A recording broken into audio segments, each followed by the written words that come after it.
right, there's a few things I did ahead of time before we start painting our birch tree landscape. I taped down my paper to a piece of plexiglass. This helps me turn it and spin it if I need to, but it still keeps the edges flat and it keeps it from warping too much. The second thing I did was I created some taped birch trees. So birch trees are white, which means I want to keep the paper that's white where the birch trees are. So I actually tore pieces of tape in half to make a bit more of a rugged edge, and I'm hoping that will help my trees look a bit more natural when I actually take the tape off later in the painting to reveal the white trees underneath. I tried to keep my trees random, so they're kind of spread out. They're leaning different ways. One has a branch, one's going off the paper, and hopefully that makes it feel more realistic when there's all different kinds of directions and places they are growing. Now, we're going to be painting a nice moody birch landscape. This is one I sketched out, did a mini version in my sketchbook and had a lot of fun with, so I'm ready to do it on a more formal piece of paper next. We are letting our trees be the main foreground and the moodiness is fading away into the background. So let's get started. All right, so we're gonna start with a big wash for our moody colors. This is all what's gonna be furthest in the background, so I need a lot of water and not super dark colors. So I'm gonna start by just putting water everywhere on my paper. Because I've taped down all the edges and the birch trees, I can put my water right over them and not worry about it. Hopefully though, you pressed your tape down nice and hard. I like to use the back of a fingernail or maybe a gift card to kind of go across the tape and really make sure it's nice and stuck, because you don't want any water sneaking under if you can help it. So water everywhere. Now, to do this moody background, we got to do it kind of fast while this is wet. So I would watch first before you try it yourself to make sure you can do it all at once. I'm going to start with some blues. Now I'm going to have my blue not be a super bright blue. So I'm going to mix it with some brown or something to tone it down a little bit. So a nice kind of misty blue. And I'm going to put this blue almost everywhere, about halfway down. But I'm gonna leave this kind of open area here for some yellow sunlight coming through my trees. And if I put my blue there, then the yellow is going to turn green. So I'm trying to leave mainly some area kind of open. I'll put a little bit of blue underneath it, but leave that generally open. So here's my misty blue. Now I'm gonna wash my brush and get some nice yellow, pretty bright yellow, and put it right in the middle. I could use more of an ochre color. I'll try putting some of that in as well. That's nice. And I'm just gonna kind of let that spread and let it bleed into the blue without really mixing it into the blue. In fact, I'm gonna dry my brush off and actually pick up a little bit of it to make it a little less bright. I'm gonna clean my brush and kind of fade. So if I clean and dry my brush, I'm using my brush like a sponge to kind of pick up some of the paint that I don't want there. And that just makes it a little bit lighter around this sort of yellow area. I'm gonna clean my brush again. I'm gonna start from the yellow and I'm gonna kind of pull it out into the blue a little bit. I'm really being careful not to let the yellow mix with the blue. So I'm just kind of pulling and spreading it, not actually swirling and mixing it. So look how the yellow has faded a lot, but it's still all wet and wet, so it's still gonna bleed nicely together. Now I'm gonna get some green, and again, I'm gonna make sure my green is a kind of muted olivey green, and I'm going to smudge and smear that green down here at the base for this kind of misty, foresty floor. I don't want it to be a super bright green because it's fall and things are not bright and vibrant. I'm gonna try to get the green actually all the way up to where the yellow is. In fact, I think I might do a little bit of yellow, mix that ochre in with the green to kind of allude to a path. Maybe I'll use a tissue to kind of pull up this path a little bit, just brighten it a little bit in the center. Maybe a little bit on the side. So I'm kind of now left this kind of brighter highlighted area that looks almost like a path through the trees. Now, one more thing while it's still wet, I'm gonna actually switch to a smaller brush. I'm gonna get some kind of black brown color, and I'm going to put some trees that are far away and they're kind of misty or hard to see because it's all still wet on wet. So again, you're doing all this while it's wet on wet to make sure that this is not super precise. I'm gonna do a few little trees kind of here. I kind of broke it where that light was because I want the light to be almost shining through the tree, so it's kind of skinnier where the light is. Otherwise, maybe there's some branches on these trees, maybe there's some closer, maybe some of these trees are actually made in a dark blue. So I'm gonna use some of my same blue that I used for my mistiness, and I'm gonna go on top of those trees to kind of give them that moody color tone as well. It's nice if I can keep things a similar tone in my piece. Okay, so there's a few illusions of trees. I think I'm actually gonna dry it and add a few more when it's dry before I take off my tape. Now I use a heat gun to dry it. A hairdryer works just fine too, or you can, go get a cup of tea and wait for it to dry. All right, now that it's all dry, I'm gonna do a few more trees that are not as blurred out. So, some of my paper is still actually kind of wet, which is okay. So I'm gonna draw some more of these trees, more branches. It's still a little bit damp, which is actually working out just fine because they're spreading a little bit, but I do want some actual hard trees too. So I might have to dry it even more. Yeah, I'm gonna dry it again. Here we go.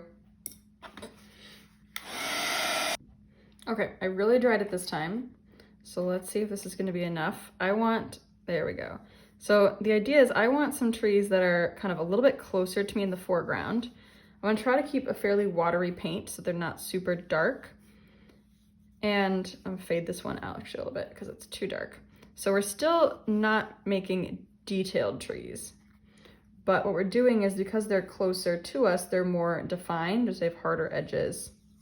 And also they're gonna be lower on the paper. So look how I'm drawing these trees with their bases down here further than the trees I drew in the background, because this makes them look closer to us, which then fills our picture a bit more with range in depth. So some trees are further away, some trees are closer to us, some branches are crisscrossing over here. It's still fairly random. I'm not trying to be super picky about it, but I definitely want a variety and different distances. So I think that'll probably be enough for the background. While I still have my tape down, I'm gonna do a little bit of yellow birch tree leaves kind of dotted in the background that will be further away, and then I'll do some more later. So I'm using kind of a yellowy ochre paint, and I'm just dotting some paint. I'm actually letting it kind of run out so it's a bit more faded. This could also be yellow that's leaves on the trees that are further away. So I want it to be a bit transparent to make it less close to us. So this is just a first initial layer of some yellow leaves in the distance in our misty, moody forest. What I can also do is, if my tree trunks are too stark, I could get my paintbrush a little bit wet and I can kind of fuzz or fade out the bottom of these bottom of these trunks by just adding a bit more texture and ground. So this kind of gives those trees a place to land without being stark, and also giving the foreground a bit more detail and a bit more texture. So I'm not being super precise, I'm just kind of dabbing and wiggling my brush. There we go. Okay, now I finally get to take the tape off. I'm gonna be very careful doing this. I'm gonna pull away from the paper. Oh, I like how that ripped edge turned out. These are gonna be some pretty wide birch trees actually, which is interesting. I think birch trees are usually fairly skinny, but that's okay. So I could have used a skinnier tape if I was super worried about it. Now, some of the edges are gonna be straight, obviously, because the outside of the tape is straight, but I'm going to kind of fudge that at some point and make it a bit more wiggly, but it's okay if they're straight too. If you don't wanna tear your tape and you just wanna use normal tape, flat edges, that's what I did on my first example that I showed you, and then I just at the end wiggled it about to make it different. Now, because it's kind of a moody dark forest, our trees are not gonna be bright white. I want them to be a little bit gray. So I'm just gonna get a tiny bit of brown or gray, very, very watery, and just put a little bit on our trees so that they're not stark white. We want them to have a bit of a tonality to them. So some muddy color that's on your paint palette already. It could be a little blue, it could be a little brown, it could be a little black, just to get them past that bright white stage. All right, I gave them a bit of tonality. Oops, I've got some paint sitting at the edge of my painting that's coming. So now we get to do our fun trick of scraping the black paint across. You can use a gift card, a credit card, any plastic sort of card. You can also use a palette knife, which I'm going to show you this time. And again, you're going to get to scrape that texture across the tree. Now, what I like to do is paint my black paint onto the edge. That's just a little easier for me. If you are using a tube paint, then you could just kind of dip your tool that you're scraping with into the paint. I'm just painting it along the edge. Then I'm gonna take it and I'm going to scrape across. Now, my paint was still a little bit wet, and I'm not sure I like what I just did there. I kind of changed the edge. I might have to play with that a bit, but I'm gonna go ahead and do that again. I'm gonna maybe try to be a little bit looser with it and not press as hard. This does take some kind of experimentation to see what kind of texture it's gonna make.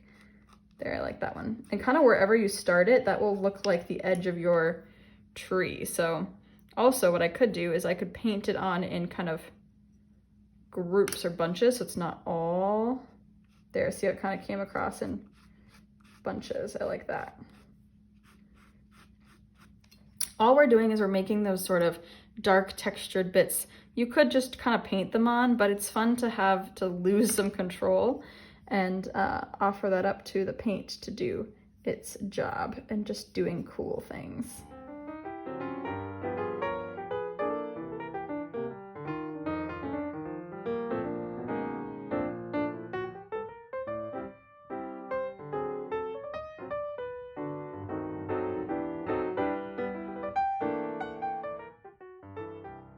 Okay, so that'll work for now for my texture. Now, I'm not sure how I feel about this big white chunk that didn't get like to become a part of my tree. I think I might try to fade it into the background a bit. So I'm gonna add some of my misty blue just right next to it and kind of try to wake up the blue that's underneath it and just kind of let it fade away. Now, with watercolor, I feel like we're always scared to make mistakes because it's hard to fix them. But it helps us learn, right? So now I know that the next time I were to peel my tape or tear it for this sort of thing, I would want to tear it a little straighter than what I did. And what this is actually doing that I kind of like is it's allowing me to put some really darker values into this backdrop area that I did not have before. So I'm just kind of smushing these different things around so that it feels like it's meant to be. I'll put some over here as well. Maybe this is where some extra shadows are in these trees, and there. I think that'll do it. So now that I have those scratchy lines, I am going to then use the same color and just kind of do some more intentional painting. So maybe there's some bumps that kind of come off the edge of the tree and almost kind of outlining it, but not really, just using my little brush to kind of define where the edge of the tree is and where these kind of lines might go to. Maybe there's little knots, different places that I can create with some curved lines. Maybe this branch where it connects is important, so I can kind of fudge and finesse with that. So don't forget, you can always go back and change things with your own brush and make those lines the way you wish they were. So here I'm using it to really define, and I can even use my own dry brush to really make those changes. Maybe there's actually some more shadow underneath this branch, which I think I might add shadow without these black lines in a little bit. But this just, again, helps me define and finesse all those little textures and edges.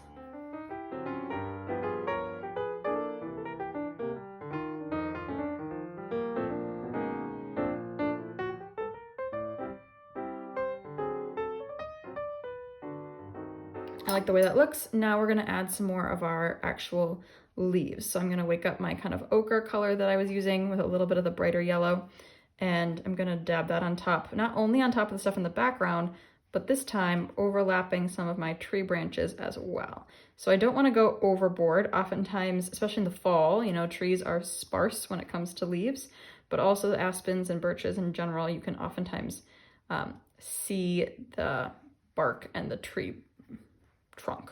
So I don't want to go overboard with this color. I just want to suggest that there are branches and leaves and some in front of and next to and behind my tree trunk.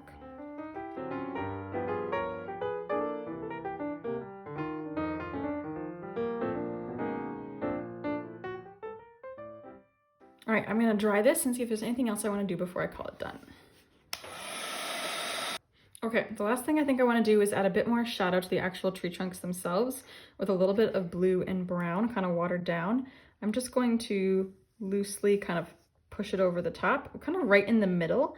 Since the light source is in the background, I can imagine the edges are a bit brighter.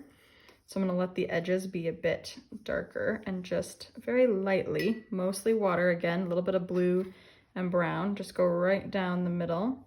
I know it's gonna smudge a bit of that paint, but I think it'll just push those trees a bit more into the picture rather than having them feel like they're sitting on top with those really bright highlights. And then, as you know, I like to use pen and different things. I also love using a white gel pen, and I feel like some of these leaves might need some help getting brighter. So I'm just gonna do some little white dots in amongst my leaves, almost kind of for a sparkle effect too. Make it look like there is some sunlight shining through. If I have any really dark areas on the tree that I want to lighten up, I can go back in and I can do some little dots with my white pen there as well. But this just kind of is a fun, I don't know, white pen always just takes it up a notch for me. I like the little bright bits of white. And then I think, I don't know if I want to add my typical pen. Normally I would go over an outline using a micron pen and give it a bit more definition and texture. Take a mental picture with your mind. This could be where you stop, but since I'm here to teach you, I'm gonna do the pen and I'm gonna see what I think. I usually don't regret it, but I don't know. We'll see what happens. All right, so I'm gonna go to the edge of my trees and I'm going to kind of outline. This is kind of what I did with the paint, which is why I feel like it doesn't necessarily need it, is I kind of added those outlined edges with the black paint, but I didn't do that everywhere. And this does oftentimes add just a bit more contrast. And I will use it on some of my leaves as well. So when I have these bunches of leaves, I like to do some loose little wiggles to kind of group them and make them a bit more easy to see and a bit more easy to understand what they are.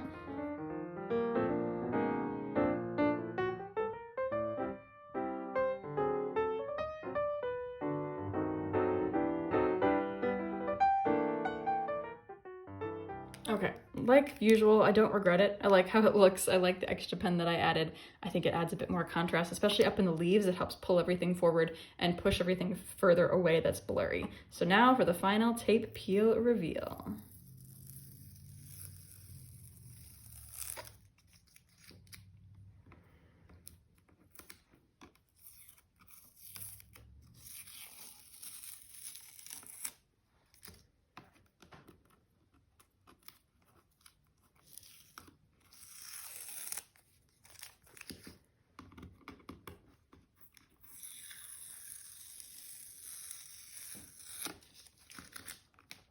And there we go. I'm quite pleased with how it turned out.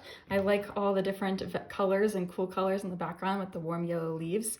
And I hope you give it a try. Have fun painting some birch trees in a nice moody landscape.